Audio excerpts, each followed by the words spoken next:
Hey guys, it's me, Seren, back with another video. Today is the other Wednesday, which makes today Hidden Figures Day, and today's hidden figure is someone that was suggested quite a while ago, Helen Williams, who is considered the first Black American fashion model to cross over into the mainstream, rising to fame and prominence in Paris and New York in the late 1950s and early 1960s. So I'm just going to go ahead and jump right in. There were others before her, but none that crossed over into the mainstream.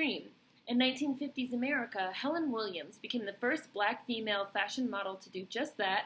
Born in East Riverton, New Jersey in 1937, she was obsessed with clothes from an early age and began sewing her own garments at the age of 7. As a teenager, she studied dance, drama, and art before getting a job as a stylist at a New York photography studio. While there, she was spotted on separate occasions by Lena, Horne, and Sammy Jr., who happened to be in the studio doing press shots. Struck by her beauty, they urged her to take up fashion modeling at the age of 17. With her trademark bouffant wig, sculpted eyebrows, and long giraffe-like neck, Williams worked exclusively for African-American magazines such as Ebony and Jet.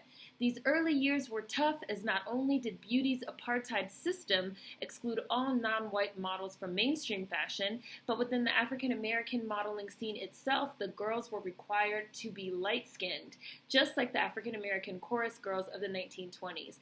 "I was too dark to be accepted," Williams recalled. But that was in America. The French, by contrast, held a very different view of Black beauty, and by 1960, Williams had moved to Paris.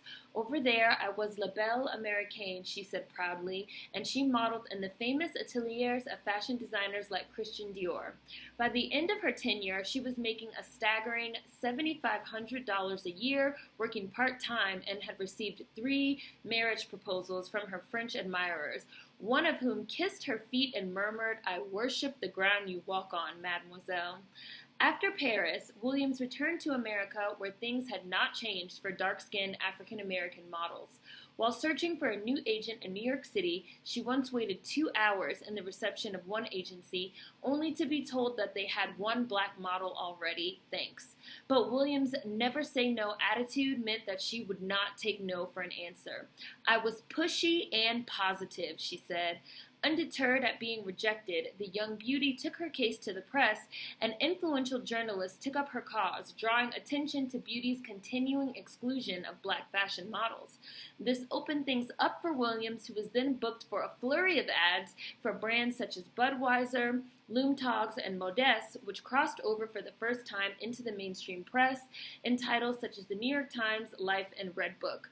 By 1961, her hourly rate had shot up to $100 an hour, making her one of the most sought-after models, Black or white. It was a pivotal moment in Black beauty history, as Williams' success broke the tradition for only using white and light-skinned Black models. "Elitists in our group would laugh at somebody if they were totally Black," said model-turned-agent Ophelia DeVore. And when Williams came along, she was very self-conscious because she was dark. She gave people who were Black the opportunity to know that if they applied themselves, they could reach certain goals. Williams was the first beauty to break the 400-year chain that had branded dark skin as ugly in the mainstream.